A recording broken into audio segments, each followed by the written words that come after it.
تمام حمد اس اللہ کے لیے کہ جس کی مدح تک بولنے والے کی رسائی نہیں، جس کی نعمتوں کو گننے والے گن نہیں سکتے، نہ کوشش کرنے والے اس کا حق ادا کر سکتے ہیں، نہ بلند پرواز ہمتیں اسے پا سکتی ہیں، نہ عقل و فہم کی گہرائیاں اس کی تہ تک پہنچ سکتی ہیں۔ اس کے کمال ذات کی کوئی حد معین نہیں، نہ اس کے لیے توصیفی الفاظ ہیں، نہ اس کی ابتدا کے لیے کوئی وقت ہے کہ جسے شمار میں لایا جا سکے، نہ اس کی کوئی مدت ہے کہ جو کہیں پر ختم ہو جائے۔ صلوات اللہم صلی علی محمد وعلی محمد۔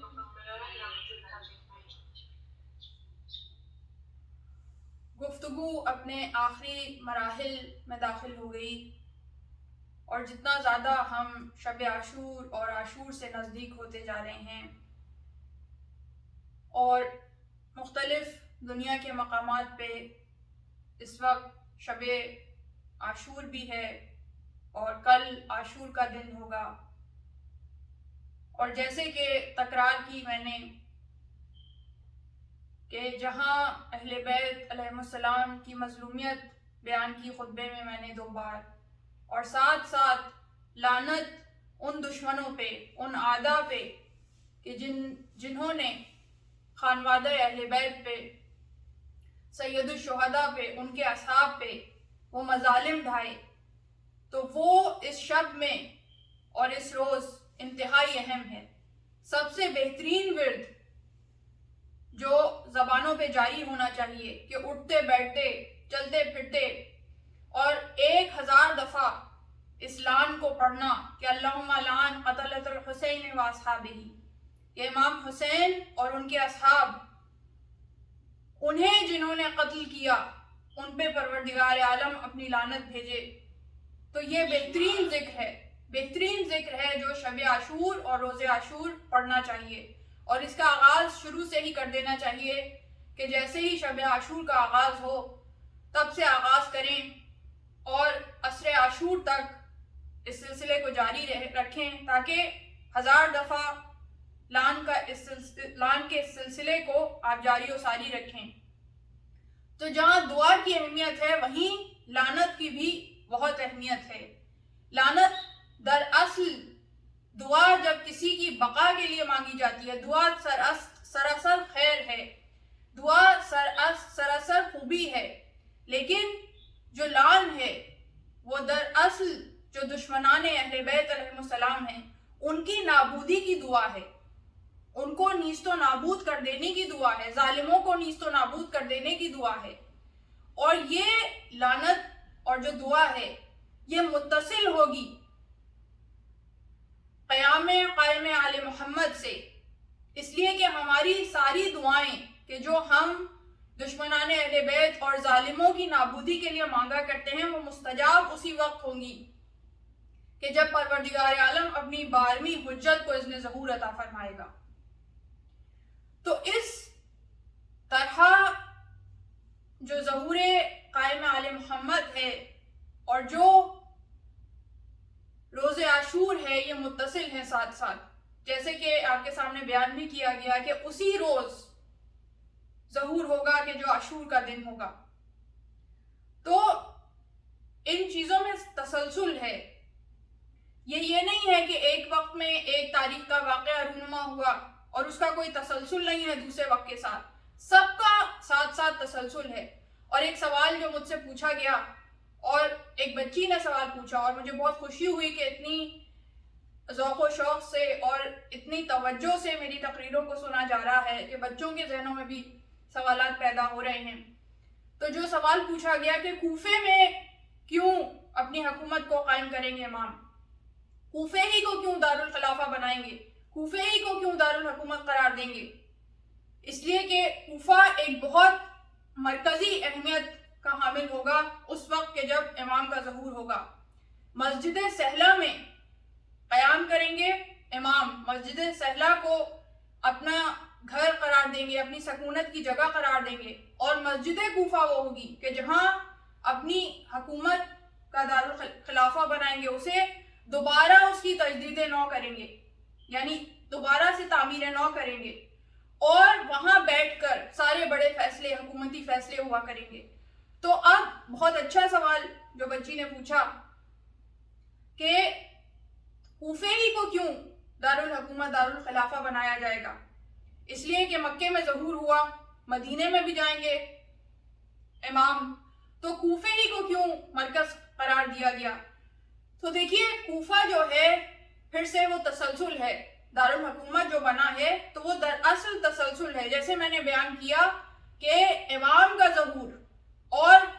کربلا کا واقعہ یہ آپس میں مربوط ہیں، ان میں تسلسل ہے۔ یہ جو ہماری دعائیں ہیں، ہمارے اذکار ہیں، ان سب میں تسلسل ہے کہ وہ دراصل مستجاب ہی تب ہوں گے جب امام کا ظہور ہوگا۔ تو جیسے جیسے وقت گزر رہا ہے، یہ نہیں ہے کہ وہ واقعات پرانے ہو گئے، ماضی کا حصہ بن گئے، نہیں، انہیں کمال ہی تب عطا ہوگا کہ جب امام کا ظہور ہوگا۔ تو ان کا دارالحکومت بنانا دو وجوہات کی بنا پر ہے۔ ایک تو یہ کہ جب امام علی نے اپنی خلافت کے دور میں کوفے کو دارالحکومت بنایا، اور امام علی کی جو حکومت ہے اس کا بنیادی مرکز، بنیادی محور عدل الہی ہے، عدل کی بنیاد پہ امام نے اپنی حکومت کو قائم کیا، تو اسی عدل الہی کا تسلسل، اسی عدل الہی کا تسلسل امام زمانہ کی حکومت میں نظر آئے گا۔ تو دراصل اسی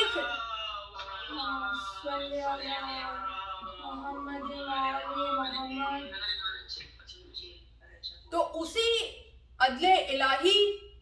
کی ترویج، اس کو کمال تک پہنچانا، وہ جو ایک کام نامکمل رہ گیا، جو ایک خلافت جس کا آغاز پہلے امام نے کیا، اس کو اپنے کمال تک، اور اس عدالت کو اپنے کمال تک، اور اس حکومت کو اپنے کمال تک 12ویں حجت پہنچائے گی۔ تو اس طرح پہلے سے 12ویں تک تسلسل ہے۔ اور اس کے بعد ایک اور جو وجہ ہے وہ یہ ہے کہ امام حسین بھی مکے سے کوفے تک جانے کی نیت سے انہوں نے سفر اختیار کیا۔ وہ کوفے تک پہنچے نہیں بلکہ کربلا کی طرف جانب سفر ہو گئے، مگر کوفے تک پہنچ کے قیام کرنا امام حسین کی سفر کی نیت تھی۔ وہ اور بات ہے کہ حالات و واقعات بدل گئے، اور وہی بات کہ ناصرین اور انصار اس طرح سے ساتھ نہیں دے سکے، تو ایک ادھورا کام رہ گیا۔ تو اس ادھورے کام کو جو وقت کا امام آئے گا وہ اس ادھورے کام کو پورا کرے گا، اور کوفے میں امام حسین جا کے جو قیام کرنا چاہتے تھے اس قیام کو قائم آل محمد پورا کریں گے۔ تو اس بنا پر کوفہ جو مرکز رہا ہے ہمیشہ سے شیعہ حیدر کرار کا اور معصومین علیہ السلام کی حکومتوں کا، اس حوالے سے کوفہ بہت اہم ہے۔ اور پھر ایک اور بات کہ ایک طرح سے جو حامی تھے، جو شیعہ حیدر کرار تھے، انہوں نے ساتھ نہیں دیا جو اپنے وقت کے امام ہوتے ہیں ان کا۔ تو ایک طرح سے یہ بھی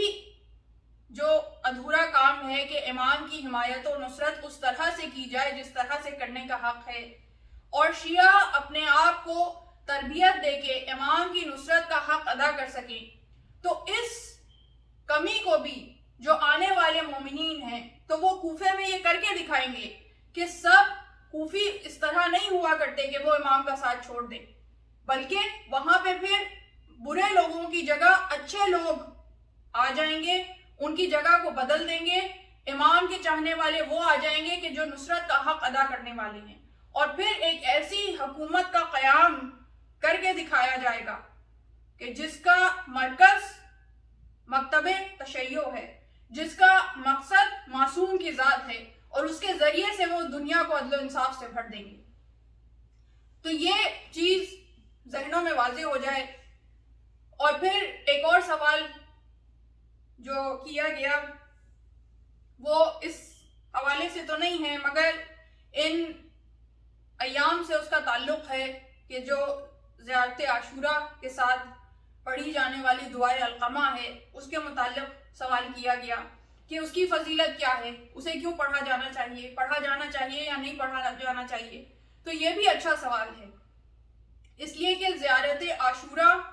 کے جو فضائل ہیں، جو اس کے مناقب ہیں، جو اس کی اہمیت ہے، وہ تو بہت زیادہ واضح ہو گئی ہے۔ اب ماشاءاللہ سے مومنین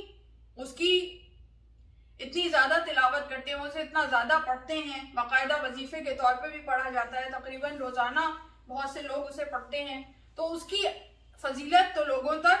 پہنچی ہے، لیکن دعائے علقمہ کا اتنا تذکرہ نہیں ہوتا، تو اس حوالے سے بھی یہ سوال اہم ہے۔ تو دعائے علقمہ دراصل ہمارے چھٹے امام حضرت امام جعفر صادق علیہ السلام اللہم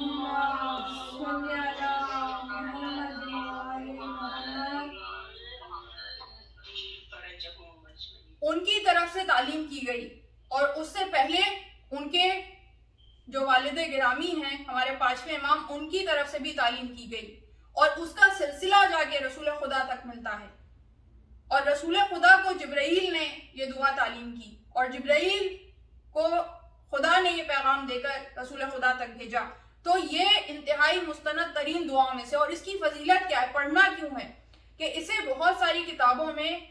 اس دعا کے طور پہ بھی کہا گیا کہ جو زیارت عاشورہ کے بعد پڑھی جاتی ہے، زیارت عاشورہ کے بعد پڑھی جانے والی دعا، یعنی اسے دعائے علقمہ کے نام سے نہیں یاد کیا گیا، بلکہ کہا گیا دعائے عاشورہ کے بعد پڑھی جانے والی دعا۔ مفاتیح الجنان میں بھی زیارت عاشورہ کے فوراً بعد یہ دعا ہے، اور شیخ طوسی نے مجتہد المصباح میں اس دعا کو تحریر کیا ہے، اور وہیں پہ اس کی یہ فضیلت بھی بیان کی کہ جس وقت امام نے اس دعا کو تعلیم کیا، چھٹے امام نے اس دعا کو تعلیم کیا، تو ساتھ یہ بیان کیا کہ جو یہ چاہتا ہے کہ زیارت عاشورہ پڑھے، جو یہ چاہتا ہے کہ زیارت امام حسین پڑھے، امام حسین کی زیارت کرے، زیارت عاشورہ پڑھے، اور چاہتا ہے کہ وہ قبول ہو، اور ظاہر ہے کہ جو بھی زیارت عاشورہ پڑھتا ہے یا زیارت کرتا ہے وہ چاہتا ہے کہ وہ مقبول زیارت ہو، قبول ہو، تو امام فرماتے ہیں کہ وہ اس دعا کو اس کے ساتھ متصل کر کے پڑھے، دعائے علقمہ کی تلاوت کرے، اور دعائے علقمہ کی تلاوت کے نتیجے میں ایک تو پروردگار عالم زیارت عاشورہ کو قبول کرے گا، زیارت عاشورہ مقبول ہوگی، یعنی اس میں کوئی شک ہی نہیں ہے، امام کی تصدیق ساتھ آ گئی کہ چاہتے ہو کہ تمہاری زیارت مقبول ہو، قبول ہو، تو دعائے علقمہ پڑھو، ساتھ ہی دعائے علقمہ کے اسے بھیجو تاکہ وہ مقبول ہو جائے، اور اس کے ساتھ ہی یہ کہا کہ جو حاجت اس کے دل میں ہوگی اس حاجت کو پروردگار عالم پورا کرے گا، جو خواہش اس کے دل میں ہوگی پروردگار عالم اس خواہش کو پورا کرے گا، اور جو وہ چاہتا ہوگا وہ اسے عطا کیا جائے گا، اور اتنا کثیر خیر اور اتنی برکت اسے عطا ہوگی کہ جس کا وہ تصور بھی نہیں کر سکتا۔ ایک مرتبہ صلوات بھیجیے محمد والے۔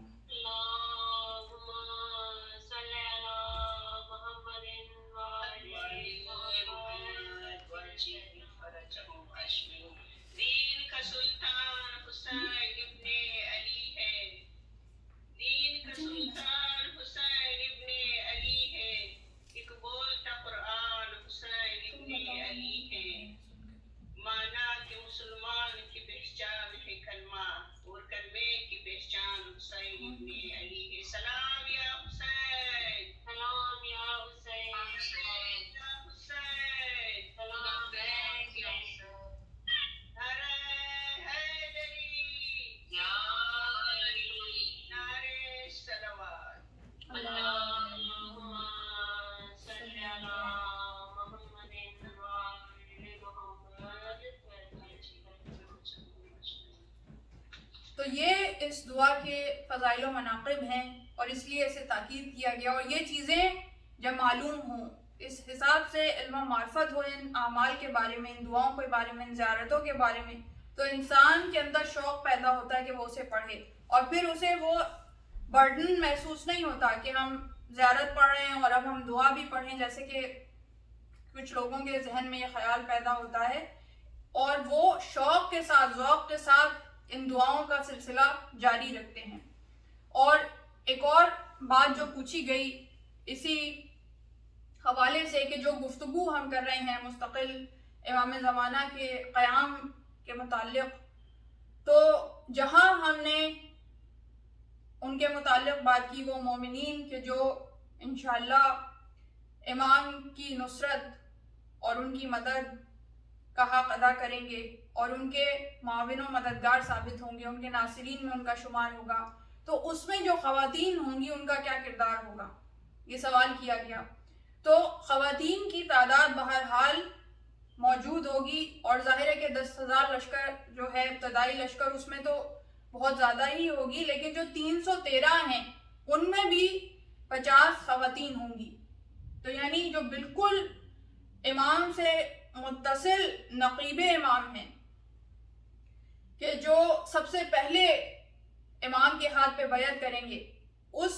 اہم مقام پہ بھی 50 خواتین ہیں جو امام کی نیابت کریں گی۔ تو اتنا اہم جو رول ہے اس میں بھی خواتین کو شامل رکھا گیا ہے۔ تو شیعت ایسا مذہب نہیں ہے کہ جس میں خواتین کو پیچھے کر دیا جائے اور کہا جائے کہ بھئی خواتین کا تو کوئی کردار نہیں ہے، جیسا کہ تاریخ میں ہوتا بھی رہا کہ کچھ خلفاء نے، کہ جب بی بی نے آ کر سوال کیا اور بی بی کے حق میں گواہی دینے کے لیے امہات المومنین آگے بڑھی، تو انہیں یہ کہہ کے پیچھے کر دیا گیا کہ عورتوں کا ان معاملات سے کوئی تعلق نہیں ہے، عورتوں کو ان معاملات میں نہیں بولنا چاہیے۔ تو یہ وہ سوچ ہے کہ جس کا شیعت سے کوئی تعلق نہیں ہے،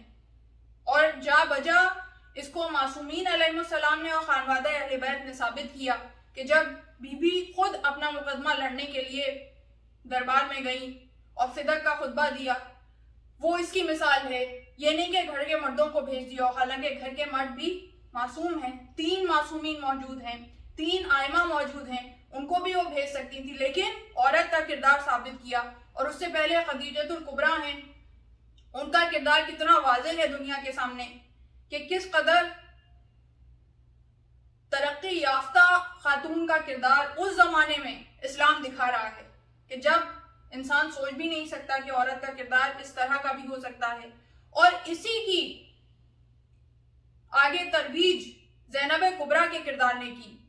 کہ ان کا کردار کربلا جیسا اہم معرکہ، کربلا جیسا اہم واقعہ کہ جو محور ہے، مرکز ہے، جس کے لیے کتنے انبیاء انتظار کرتے رہے، جس کے ذریعے سے نبوتوں کے سلسلے کو بچایا گیا، جو دین اسلام کو بچایا جانے والا معرکہ، اس کی حفاظت کی ذمہ داری ایک خاتون کو سونپی گئی، ایک خاتون کو سونپی گئی۔ اس کی جو ترویج اور بقا ہے کربلا کی، اس کا صحرا زینب کبریٰ کی شخصیت کے سر جاتا ہے۔ تو یہ شیعت میں عورت کا کردار ہے کہ کسی میدان میں وہ پیچھے نہیں ہے۔ عورت کو عاقل ہونا چاہیے، عورت کو عادل ہونا چاہیے، بہترین کردار کی حامل ہونا چاہیے، اپنے کردار میں، اپنی شخصیت میں مختلف خوبیوں کو مجتمع کرنا چاہیے، اور کانفیڈنٹ ہونا چاہیے کہ ہر چیز کو فیس کر سکے، ہر چیز کا مقابلہ کر سکے، باطل کے خلاف ڈٹ جانے والی ہو۔ تو یہ اگر خوبیاں خواتین اپنے اندر پیدا کر لیں، تو جو سوال پوچھا گیا کہ ان کی کیا ذمہ داریاں ہوں گی، تو ظاہر ہے کہ جہاد کی ذمہ داری، تلوار چلانے کی ذمہ داری یا میدان جنگ میں لڑنے کی ذمہ داری، اول ذمہ داری عورتوں پہ پروردگار عالم نے نہیں ڈالی، ان کے اوپر یہ بوجھ نہیں رکھا۔ لیکن باقی اس کے علاوہ جتنے میدان ہیں، اس کے علاوہ جتنی چیزیں ہیں جو ان سب کو سپورٹ کرنے والی ہیں، چاہے وہ میڈیکل سے ریلیٹڈ ہوں، چاہے وہ سپورٹ پرووائڈ کرنے سے ریلیٹڈ ہوں، اور اب جیسے جیسے دنیا ترقی کر رہی ہے، اور جو 2 کانسیپٹس ہیں کہ امام کا جب ظہور ہوگا تو اس وقت دنیا کے حالات و واقعات کیسے ہوں گے، ٹیکنالوجی کی صورتحال کیا ہوگی، تو ان 2 تصورات میں ابھی میں اس کے بارے میں بیان کرتی ہوں کہ وہ 2 تصورات کیا ہیں۔ تو اس میں جو دوسرا تصور ہے جس میں یہ کہا جاتا ہے کہ ٹیکنالوجی اپنے ایکسٹریم لیول پہ ہوگی، بہترین ہوگی، جس طرح ٹیکنالوجی اس وقت سفر کر رہی ہے اسی طرح سفر کرتی رہی تو اس وقت وہ ایکسٹریم لیول پہ ہوگی۔ تو اس حوالے سے ٹیکنالوجی کے میدان میں بھی عورتیں جیسے اس وقت دنیا میں کسی چیز میں پیچھے نہیں ہیں، تو اسی طرح ٹیکنالوجی کے میدان میں بھی عورتوں کا بہت زیادہ کردار ہوگا۔ پھر عورتوں کے اندر ایک جو آرگنائزیشنل اسکل ہے اور مینیجریل اسکل ہے، چیزوں کو اچھی طرح آرگنائز کرنا، اسے چلانا، ان خدمات کو بھی ان سے لیا جائے گا، اور کسی بھی قسم کی جو بھی وہ خدمت کر سکتی ہیں، جو بھی ان کے اندر ایکسپرٹیز موجود ہے. جیسے کہ ہم نے ایک پوری گفتگو تقریباً پرسنالٹی ڈیولپمنٹ کے حوالے سے کی کہ آپ اپنی فیلڈ کو پہچانیں اور اس فیلڈ میں ایکسپرٹیز حاصل کریں. تو جو بھی ایکسپرٹیز اس خاتون کی ہوگی اس ایکسپرٹیز کو استعمال کیا جائے گا، چاہے وہ کسی بھی شعبے سے تعلق رکھتا ہو، چاہے ٹیکنالوجی کے شعبے سے ہو، چاہے اکاؤنٹنسی کے شعبے سے ہو، چاہے میڈیکل کے شعبے سے ہو، چاہے فزیکل ہیلپ کے شعبے سے ہو. کسی طرح کی بھی جو ہیلپ پرووائڈ کی جا سکتی ہے وہ پرووائڈ کریں گی، لیکن اس کا پری ریکوزٹ کیا ہے کہ وہ مومنہ ہو، اور وہ مومنہ کہ جو عاقل ہو، عادل ہو. ایک مرتبہ صلوات بھیجیے محمد وعلی. اللہم صلی علی محمد وعلی محمد. تو یہ وہ نکات ہیں، اور جو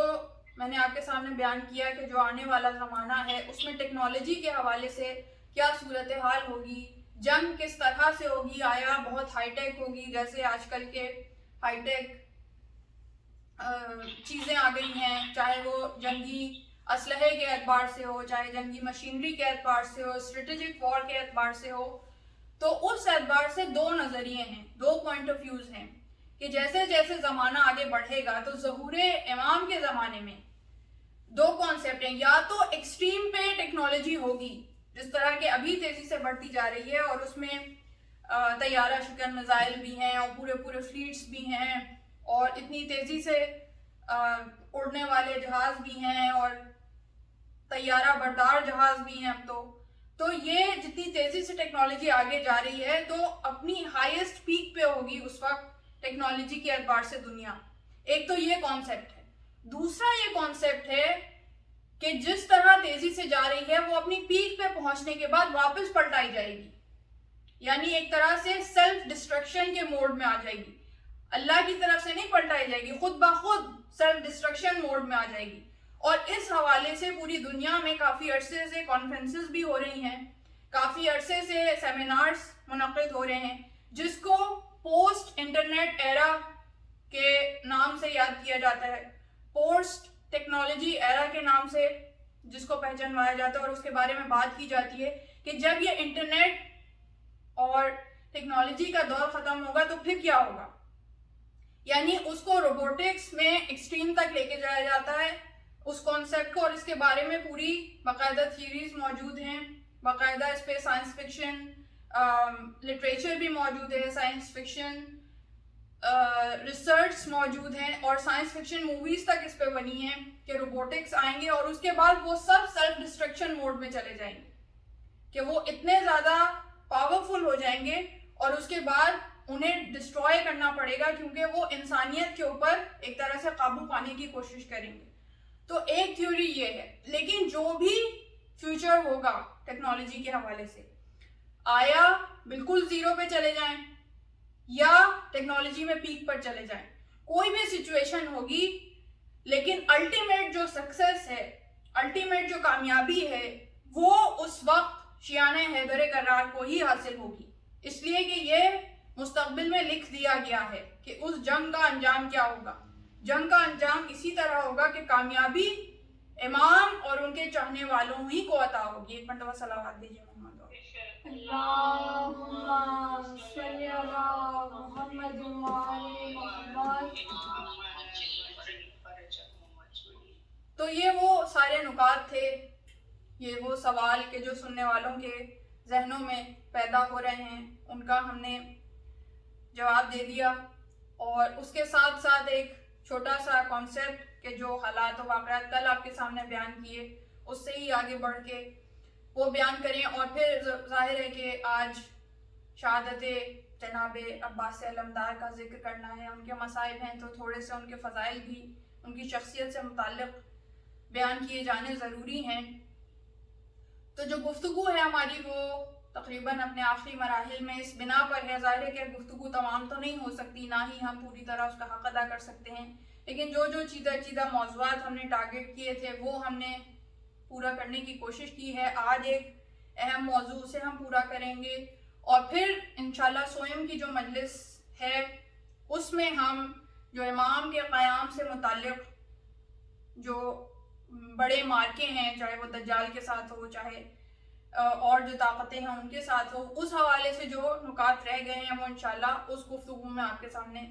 پیش کریں گے، اس لیے کہ کل انشاءاللہ شب عاشور ہوگی، تو وہ تو امام کے اصحاب کے فضائل اور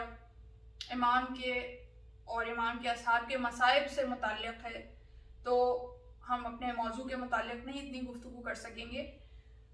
تو آج کی جو گفتگو کا سلسلہ جہاں تک پہنچا کہ جہاں ہم نے وہ جو پہلا مارکہ ہے کہ جس کے نتیجے میں امام اپنے لشکر کے ساتھ سفیانی اور جو نصارہ کا لشکر ہے، نصرانیوں کا لشکر ہے، اسے تہہ تیگ کریں گے، اسے نیست و نابود کریں گے، اور اس کے بعد کوفے میں اپنی حکومت کا قیام، اس مسجد کا قیام، مکے میں آنا، یہ ساری باتیں ہم نے کل آپ کے سامنے پیش کی۔ اس کے بعد اس پہلے مارکے کے بعد اور اپنی حکومت کے قیام کے بعد، یعنی انیشیل جو سٹرکچر قائم ہونے کے بعد حکومت کا، اس کے بعد جو پہلا کام امام کی طرف سے ہوگا کہ امام پکاریں گے ان کو کہ جو مظلومین ہیں، جو مستضعفین ہیں اس دنیا میں، کہ جس کے بارے میں ہم نے آیت بھی آپ کے سامنے پیش کی کہ وَنُرِيدُ أَن نَّمُنَّ عَلَى الَّذِينَ اسْتُضْعِفُوا فِي الْأَرْضِ، کہ جن کو کمزور کر دیا گیا ہے، جو مظلومین ہیں، جن پر ظلم و ستم ڈھائے گئے ہیں، ان کو اللہ کا ارادہ ہے کہ وارث بنایا جائے، تو ان کو طاقتور کیا جائے جو کمزور کر دیے گئے ہیں، تو ان کا بدلہ لینے کے لیے اور ان کے دل پہ مرہم رکھنے کے لیے انہیں پکارا جائے گا امام کی طرف سے، اور پروردگار عالم کی طرف سے انہیں زندہ کیا جائے گا کہ وہ قبروں سے اٹھائے جائیں گے۔ تو یہ وہ رجت کا عقیدہ کہ جس کے متعلق میں نے اشارتاً بات کی تھی اپنی شروع کی مجالس میں، کہ قبروں سے اٹھایا جائے گا، اور اسی طرح جو ان کے بالمقابل ظالم ہیں انہیں بھی قبروں سے اٹھایا جائے گا، اور پھر اس کے نتیجے میں ان ظالموں کو موت کے گھاٹ اتارا جائے گا، انہیں قتل کیا جائے گا، ان کے مظالم کا بدلہ لیا جائے گا۔ اور یہ بدلہ لینا کافی نہیں ہوگا اس طرح کہ ان کی عذاب سے انہیں چھٹکارا حاصل ہو جائے، نہیں، جو دائمی عذاب ہے، جو آخرت میں عذاب ہے، وہ تو بہرحال انہیں بھگتنا ہے، لیکن کچھ حد تک مظلوموں کے دل پہ مرہم رکھنے کے لیے ان کو اس دنیا میں بھی اپنے ظلم کا بدلہ چکانا پڑے گا، اس لیے کہ جو مظلوم ہوتا ہے اور اس دنیا میں رہنے والا جو بھی مظلوم گزرا ہے، جب اس کے اوپر ایک ظلم ہوتا ہے تو ایک حصہ اس کے دل کا یہ چاہتا ہے کہ اس دنیا میں اس مظلوم کو نیست و نابود کیا جائے، اسے بدلہ دیا جائے، اور وہ دنیا کے لیے بھی عبرت کا نشان بنے۔ یہ ایک انسانی فطرت ہے، اس کا تقاضا ہے، تو اس کو پورا کرنے کے لیے، اور جب قرآن میں وعدہ کیا پروردگار کی طرف سے کہ ہم غلبہ دیں گے اسلام کو، ہم غلبہ دیں گے مظلومین کو، ہم مظلومین کو ان کا بدلہ دیں گے، تو اس دنیا میں بھی دینے کا وعدہ کیا گیا، تو اس خواب کی تکمیل اس رجت کے ذریعے سے ہوگی۔ رجت کے معنی یہ ہیں، جیسے ارجا کہتے ہیں یعنی کہ پلٹنا، تو انہیں پلٹایا جائے گا اپنی قبروں سے، جو مظلومین ہیں انہیں بھی اور جو ظالم ہیں انہیں بھی، اور جو سب سے پہلا مظلوم کہ جسے پلٹایا جائے گا، جنہیں پکارا جائے گا امام کی طرف سے اور پروردگار عالم انہیں ان کے قبر سے نکال کے زندگی عطا کریں گے، وہ اس دنیا میں پلٹیں گے، تو وہ سید الشہداء امام حسین علیہ السلام کی ذات گرامی ہوگی۔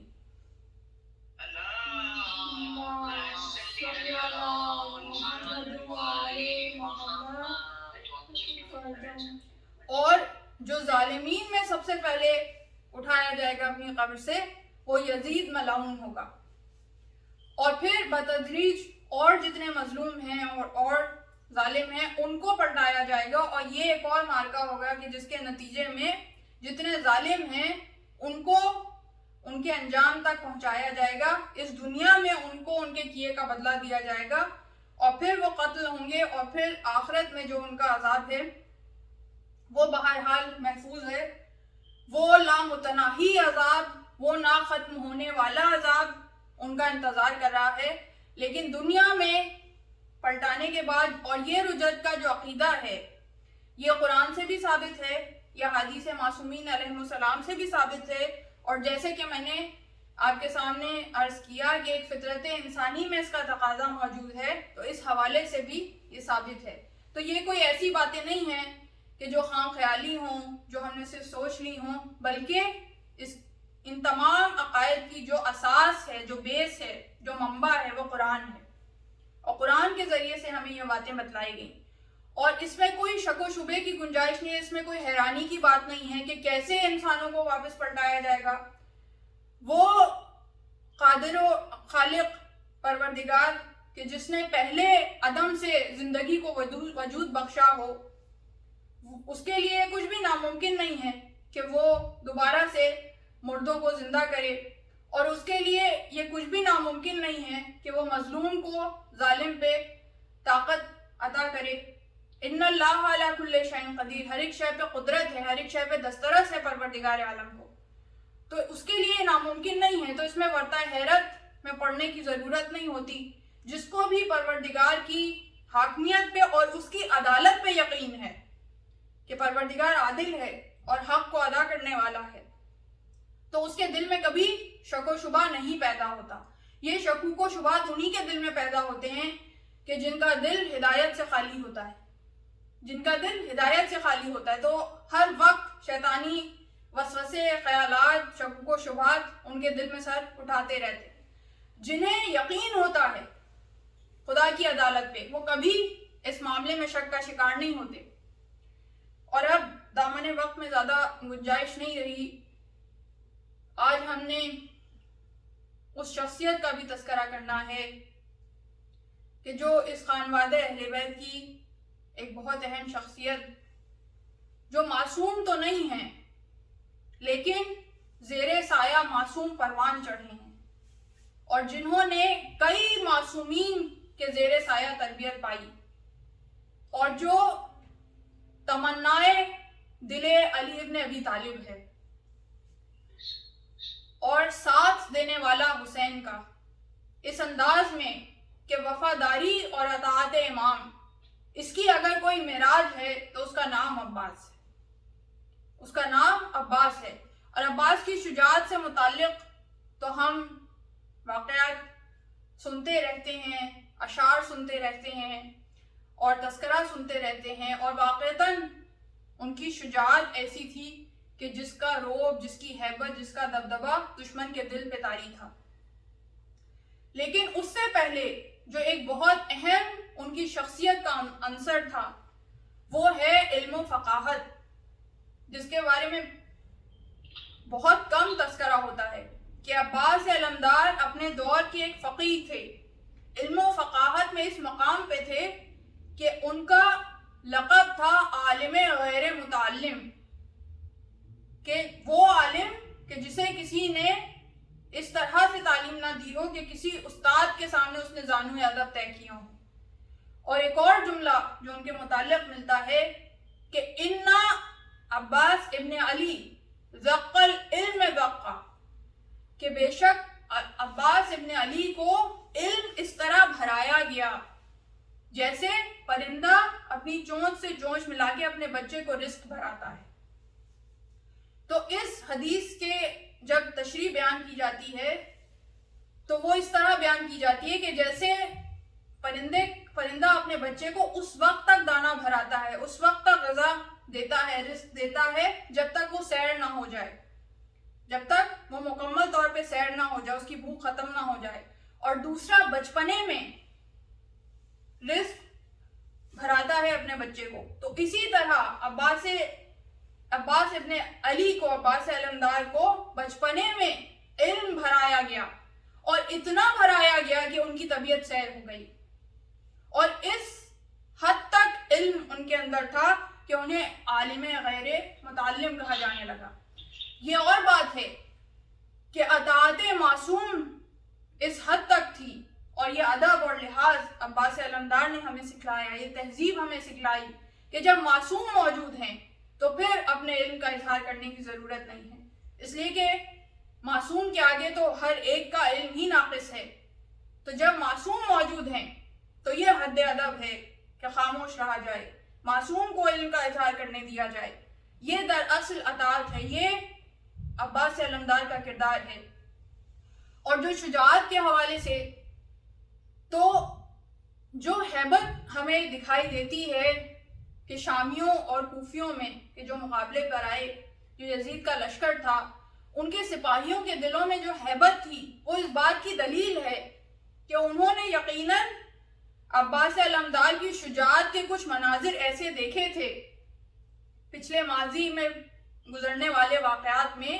کہ جس کی وجہ سے ان کے دلوں پہ یہ ہیبت طاری تھی. اور وہ واقعات ایک طرف ہمیں جنگ صفین میں اس وقت نظر آتے ہیں کہ جب امام علی کے حکم پہ امام حسین گئے ہیں فرات کا گھاٹ چھڑوانے کے لیے. معاویہ کے لشکر سے جب اس نے نہر فرات پہ قبضہ کر لیا تو نہر فرات کا گھاٹ چھڑوانے کے لیے امام حسین گئے اور ان کے معاون و مددگار عباس ابن علی تھے. تو ایک تو یہ موقع تھا، اور دوسرا موقع وہ تھا کہ جب دونوں لشکر بالمقابل تھے تو امام علی نے ایک نقاب پوش نوجوان کو کہ جس کی عمر فقط 13 سے 14 برس تھی، اس نقاب پوش نوجوان کو مقابلے کے لیے بھیجا. اور جب اس نقاب پوش نوجوان نے آ کر دشمن کو للکارا تو ان کے رتس میں ایسی للکار تھی، رتس پڑھنے میں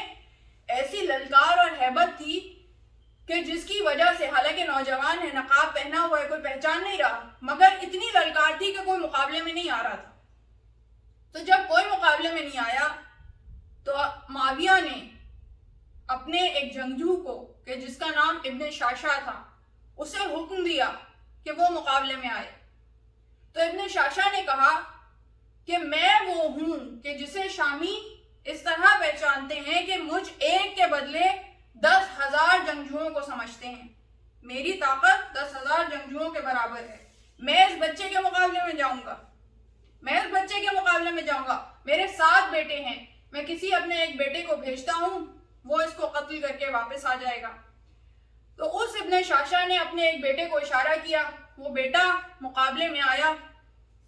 عباس علمدار نے اس کا سر تن سے جدا کر دیا، نقاب پوش نے اس کا سر تن سے جدا کر دیا کہ جو دراصل عباس علمدار ہیں، 13-14 برس کی عمر ہے، مقابلے میں آئے، ابھی کوئی پہچانتا نہیں عباس علمدار کو، لیکن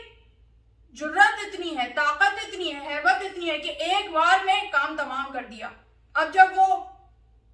ایک بیٹے کو قتل کر چکے تو دوسرا بیٹا مقابلے میں آیا ابن شاشا کا، دوسرے کو بھی واصل جہنم کیا، تیسرا آیا، تیسرے کو بھی واصل جہنم کیا، یہاں تک کہ 7 بیٹوں کو تہہ تیغ کیا. اب ابن شاشا کہ جو انتہائی غضبناک تھا، جو انتہائی غصے میں تھا، اب وہ مقابلے پہ آیا، وہ کہ جس کی طاقت 10,000 جنگجوؤں کے برابر سمجھی جاتی تھی، وہ جب اس 13-14 برس کے کمسن نوجوان کے سامنے آیا تو فقط ایک تلوار کا وار کیا اور ابن شاشا کا کام تمام کر دیا. اور اس کے بعد یہ 13-14 برس کا نوجوان کہ جو عباس علمدار تھے واپس پلٹے علی ابن ابی طالب کی طرف، اور جب واپس پلٹ کے آئے ہیں تو اس وقت امام علی نے ان کا نقاب اتارا. یہ وہ موقع تھا کہ اب سب دشمنوں نے دیکھا کہ یہ جو نوجوان 13-14 برس کا پہلی بار جس نے جنگ کے میدان میں آ کے ایسی تیغ زنی کی، ایسی تلوار چلائی کہ اتنے بڑے جنگجو کو اپنے بیٹوں سمیت ایک ایک وار میں قتل کرتا گیا، وہ عباس ابن علی ہے. یہ وہ اپنا تعارف تھا جو عباس علمدار نے پہلی مرتبہ جنگ صفین میں کرایا، اور مقابلہ شامیوں سے تھا. تو شامی سپاہیوں نے اپنی آنکھوں سے یہ منظر دیکھا تھا کہ عباس کی شجاعت کا کیا عالم ہے. اور دامن وقت میں اب بالکل گنجائش نہیں رہی، میں نے واقعات کو سمیٹ دیا، حالانکہ ابھی کافی فضائل تھے جو میرے ذہن میں تھے کہ میں عباس علمدار کی شان میں بیان کروں گی، لیکن یہ ہیبت، یہ روب، یہ دبدبہ اتنا زیادہ تھا اور اتنا زیادہ یقین تھا اہل بیت کے خانوادے کو عباس علمدار پہ کہ ہر طرف ان کی بہادری کا چرچا تھا. اور واقع کربلا کے بعد بھی جب لٹا ہوا قافلہ مدینے آیا تو جب مدینے میں واقع کربلا کو بیان کیا جاتا تھا تو اس میں بھی عباس علمدار کی شہادت کو پوری جزیات کے ساتھ بیان کیا جاتا تھا، اور خصوصیت کے ساتھ جناب زینب کبریٰ مدینے کی عورتوں کے سامنے ایک بہت طویل مرثیہ، بہت طویل نوحہ پڑھتی تھی عباس کی شہادت کا، اور پوری جزیات کے ساتھ عباس علمدار کی شہادت بیان کرتی تھی۔ مگر جس وقت جناب ام البنین محفل میں آتی تھیں تو اس وقت وہ خاموش ہو جاتی تھیں، موضوع بدل لیتی تھیں، کسی اور کا تذکرہ شروع کر دیتی تھیں، اور جناب ام البنین کے سامنے عباس کی شہادت کی جزیات نہیں پڑھتی تھی۔ اور ام البنین وہ ہیں کہ جس وقت انہیں عباس علمدار کی شہادت کی خبر ملی تو اس وقت انہوں نے ایک جملہ کہا تھا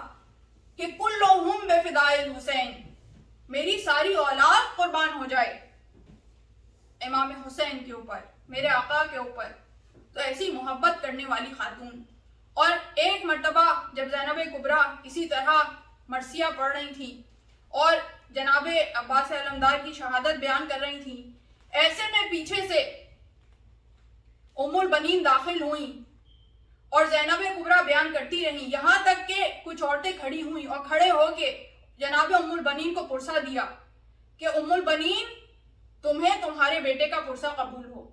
ام البنین تمہارے بیٹے کے بازو قلم کر دیے گئے، تمہارے بیٹے کے بازو کربلا کے میدان میں قلم کر دیے گئے۔ اب یہ پہلی مرتبہ جملہ ام البنین نے سنا، 1 سال ہو چکا کربلا کے واقعے کو، پہلی دفعہ یہ جملہ سنا۔ ایک مرتبہ دوڑتی ہوئی زینب کبریٰ کے پاس آئیں، ردا کا دامن تھاما اور تھام کے کہتی ہیں آقا زادی یہ میں کیا سن رہی ہوں، میرے شیر عباس کے بازو قلم کر دیے گئے۔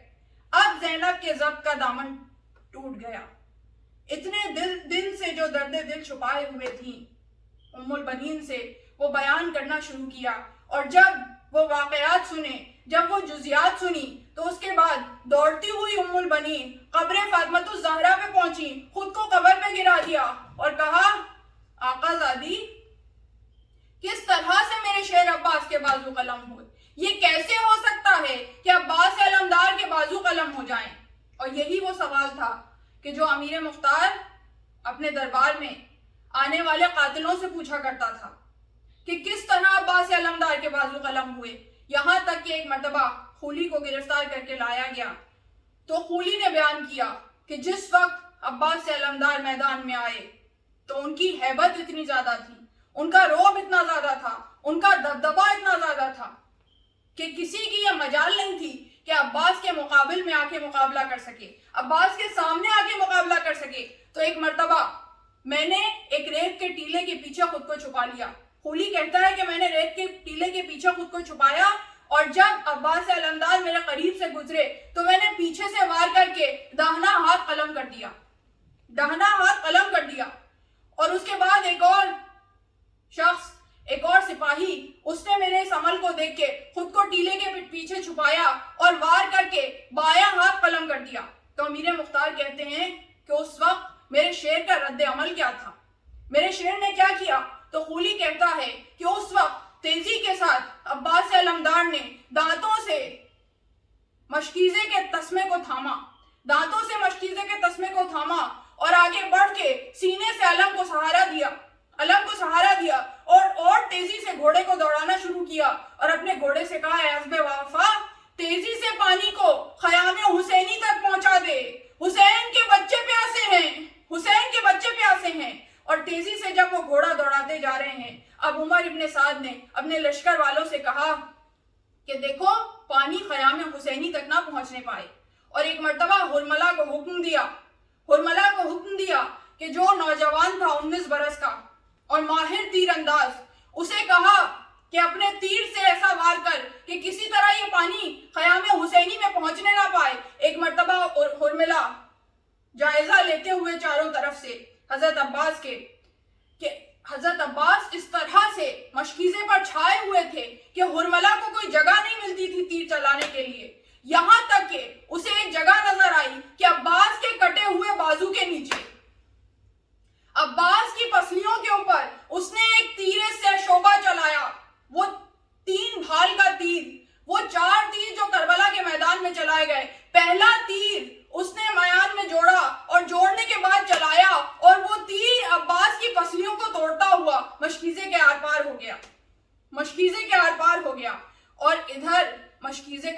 تھا، مشکیزے کا چھدنا تھا کہ اب عباس کی آس ٹوٹ گئی،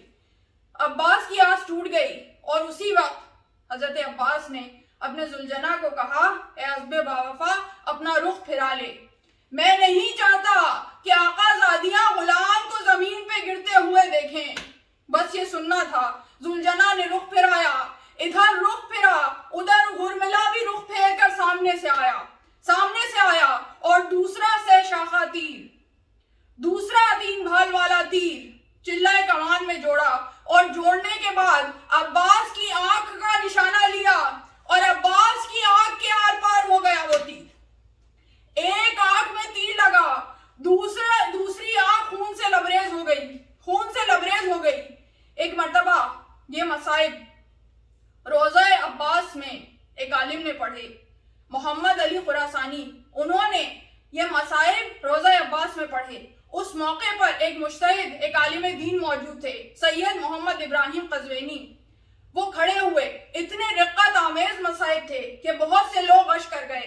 ان سے یہ مصائب برداشت نہیں ہوئے، کھڑے ہو کر محمد علی خراسانی کا گریبان پکڑ لیا، کہا تم نے یہ روایت کیوں پڑھی، اتنی سخت روایت کیوں پڑھی؟ انہوں نے کہا کہ میں نے تو مقتل سے دیکھ کر